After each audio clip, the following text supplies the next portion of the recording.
Rode along and my preacher was right and hers was wrong. You know what I'm saying? Amen. And I got to see these false prophets in this world. It said they shall show great signs and wonders, insomuch that if possible, they shall deceive the very elect. Now, notice this thing, very elect. The actual saved people. And it says that people can be deceived. I don't think that all people that use the false verses are lost. I think they're just wrong. Yep. Yeah. Really. And I'll tell you why. God said they could be. God said they could be.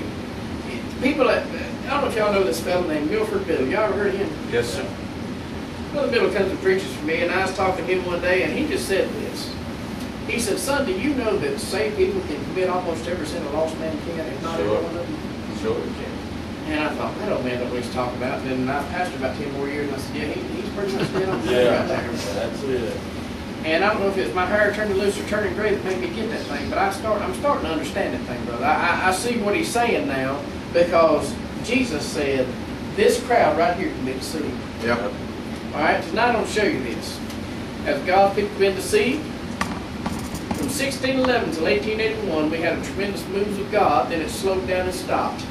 1611, the authorized King James Version of the Bible was printed and released in England.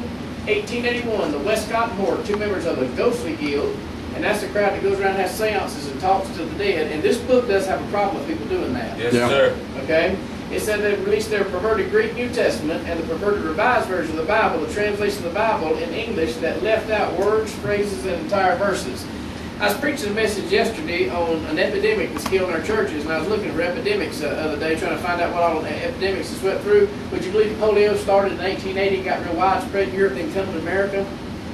It was predominant here in the 1950s, up to the 1950s, until a guy named Dr. Jonas Salk came up with a vaccination. I look at that thing, that little piece of information, I said 1880 we had this come out, and a big epidemic started, and had 1880 this come out, and both of them started in Europe, and both came to America. Yeah. How did That's that right. happen?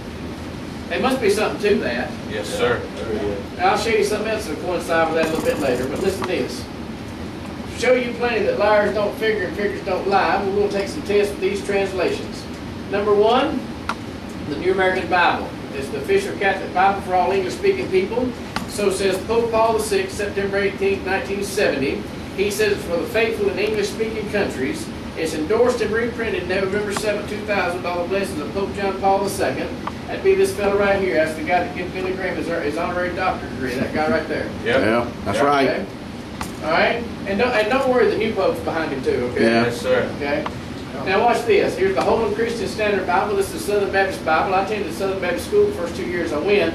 And they told us in class that for a fact that this recently released version printed and founded by Holman Publishers, they said it's the Southern Baptist Convention's publishing house.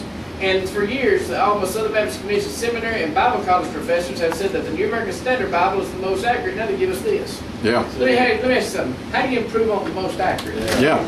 Now that's a thought to think about, right? Well- Now watch this one. The New International Version. NIV. The year is 1973. This thing coincided with the dates a while ago. 1973, Roe versus Wade legalizes murder in this country. Not the A word. We're not being politically correct. It's called the M word, murder. Yes, sir. Okay? Yeah. Now, year is 1973. The NIV New Testament's released. The first attacks the babe in the womb, and the second attacks the babe in the pew. Mm-hmm. So that's a coincidence, ain't it? Well, I done showed you two, so now we up to coincidence. If I can get us three, that's a pattern. Okay? Watch this thing here, the Teen Study Bible, a New International Version. Watch this thing here. This is on the back of it. This is the paperback version that you can buy at Walmart. On the back of it, it says it's got these things here. It's called 20 full-color pages to give us a Christian perspective on contemporary issues. And we look at them. Here's one they have. I insert on church. And it says Presbyterian, Baptist, Pentecostal, Methodist, Lutheran, Church of Christ, Catholic, Assembly of God. Why are there so many different churches? And then he says, while we're at it, why are there so many athletic shoes? Adidas, Converse, Nike, and so forth. Yep. Is one of them wrong, or is it just a matter of preference? That's right. You know what I figure out right here? Now, I told you something. I'm not the smartest fellow you'll know, but I realized something right here. You know how I know these things are different? They're spelled different. Yes. Yeah. Now, don't let that get by you. When somebody tells me they believe just like I believe, then we would be spelled exactly the same. Yep. Yes, sir. Catholic priest in town, and Brother Marc, hope you get this on tape because this is kind of funny. I made the guy that ordained me go and do this. My grandmother died, and at one point in time she was on the Catholic church roll, and when she died, they do a mass for you, whether you ever, and she quit the thing 25 years ago and said it was wrong. But they kept her on the roll, so they can do a Catholic funeral for her. The priest comes to her funeral we did at the graveside, he says, "Oh, Dr. Little, you must come to our church and preach." And I'm thinking, this is a joke. My daddy's put him up to this, gave him $5 to say that or something, or a bottle of wine or something, you know how them people do. And I told the guy who ordained me, I said, "I need you to go somewhere with me on Tuesday." He said, "Where?" I said, "I'm going to preach at the Catholic church." And he's laughing like y'all did. He said, "Yeah, sure you are." And we went down there, and me and him had the only 2 Bibles in the whole place. Yeah. And we sat through this thing, and I've heard Bill Grady tell them Catholic jokes and all them guys, and I've had all these missionaries in, used to be Yankees, used to be Catholics, come in and tell all these, and they always thought I was offended at their stories, but I didn't get them. I've never been to a Catholic church in my life. I've never even seen one on TV. The closest thing to a Catholic church I ever seen was the guy on Mass. It was the chaplain in the little base there. Yeah. And he never did a service on TV that I know of.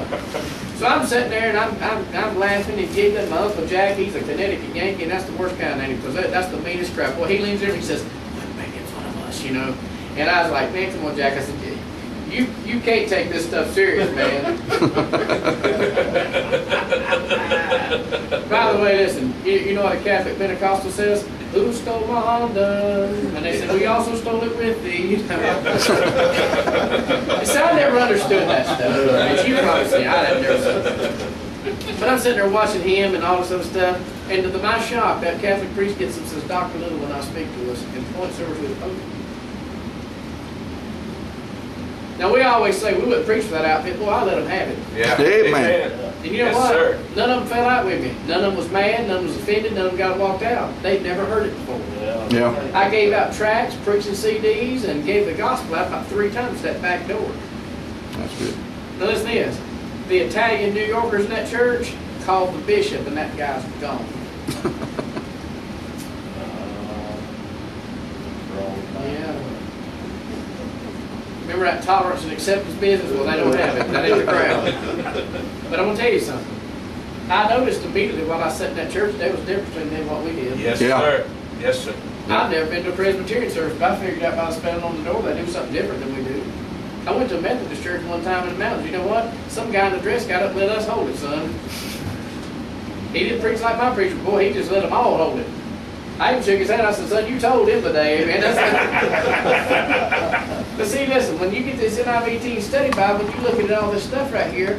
I mean, have you got a brain to read this thing and say, there might be something wrong with that and teach our kids Yeah. that? Here's another one. Same page, alternate definition. What you have to get dressed up for so you can be bored for an hour of morning service. Here's what the contemporary crowd says. It uses this. Don't judge us because we don't wear no clothes to church. Yeah. Yes, sir. That's right. They say, and then they'll get on y'all and say, "Well, down there at Amazing Grace Baptist Church, they got a guy stands at the back door and he measures your hair to see how far it is off your ear. If it's too long, the men's got to be thrown out. And they got a thing that'll measure your skirts, make sure they're not too short and all this other stuff." That's what they'll say about this church because they said about mine. Okay? The only truth about my church that you need to know is this: we don't check for all that stuff in the back door. We check for guns and knives and all that kind of stuff because it is Gaffney where we at, right? But listen to this. You take something like this and you teach this to a kid, you know what they learn? Disrespect for the That's house of right. God. Yes, sir. Rick Absolutely. Warren, who wrote The Purpose-Driven Church and The Purpose-Driven Life, the multi-selling author, you know what he said? He said he rarely wears socks to church, bragging about this. Bragging about it. Penny loafers, Hawaiian shirt, a pair of shorts, and shoes with no socks on them. But yet, a guy who denies the authority and infallibility of the Bible gets elected president, and he wears a coat and tie to the inauguration. Yes, sir. How'd that happen? I watched him do it. I thought, why is that guy got a tie on for him and won't wear it for God? That's right. I mean, I read over in the Old Testament where the priest, we're supposed to be a kingdom of priests and believers, right? I read over there where the priest had to put on clean clothes and wear breeches. Yeah. That's what the book says.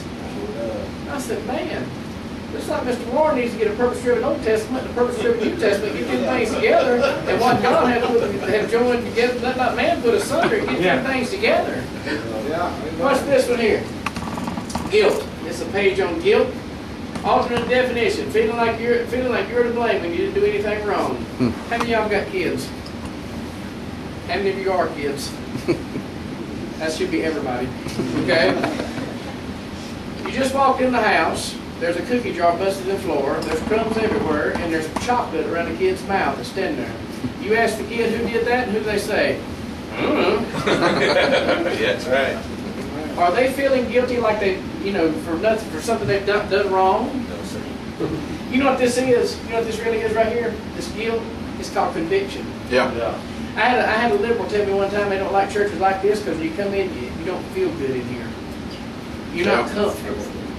You know, the whole time I was lost growing up, I never felt comfortable going to church. That's right. I couldn't go to a funeral and feel comfortable. You know why? Because everywhere I went, they preached on hell. Yeah. Yeah. I went to a wedding one time, and the guy goes, I don't know why I don't do this. He but turn to Luke chapter 16. I thought, Lord have mercy.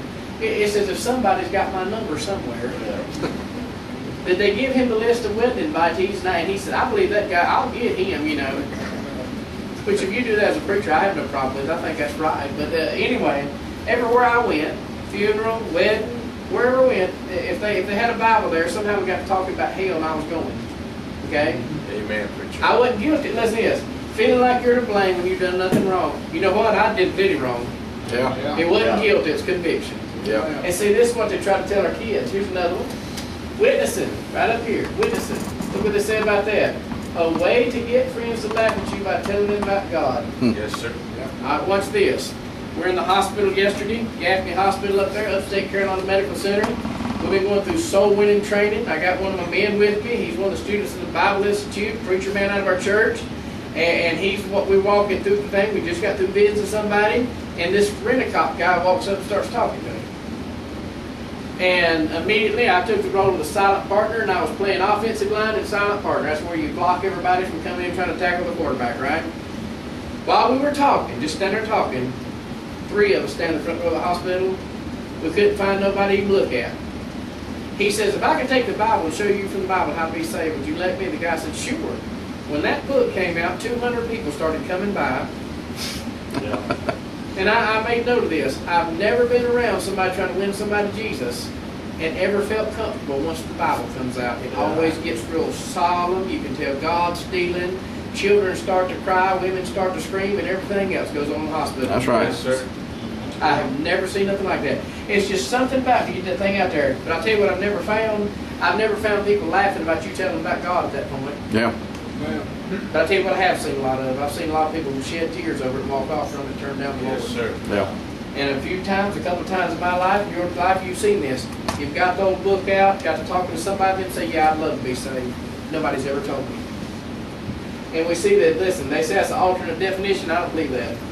Listen, that's the way for the devil to get your kids to quit fixing. Mm-hmm. Here's the big word right here. See this? I had to see this up and down I-85 and I-26 and I-40 all the way here. On every billboard, or every other billboard. They say that's sales. You know what it sells? Let's take a trip down to the health department and see what it sells. Mm-hmm. Yeah. There'll be 4 words on the health department wall you can associate directly with this word. You know what they are? Gonorrhea, syphilis, AIDS, and death. Yeah. Those are the 4 most common things associated with that word when it's used wrongly. Okay? That's right. Here's what we say in the NIV Teen Study Bible. Another fun thing mean adults tell teenagers to keep away from. Yes, sir. Wow. I went in the hospital here about 10 years ago, and they said, are you a preacher? I said, I am. They said, can you come talk to this man? I said, who is he? They said, put on this mask and this thing and this hat. And I looked like one of them guys from MASH when they got, I had gloves on and everything. I thought, what in the world? And I go in, this guy named Terry's in there.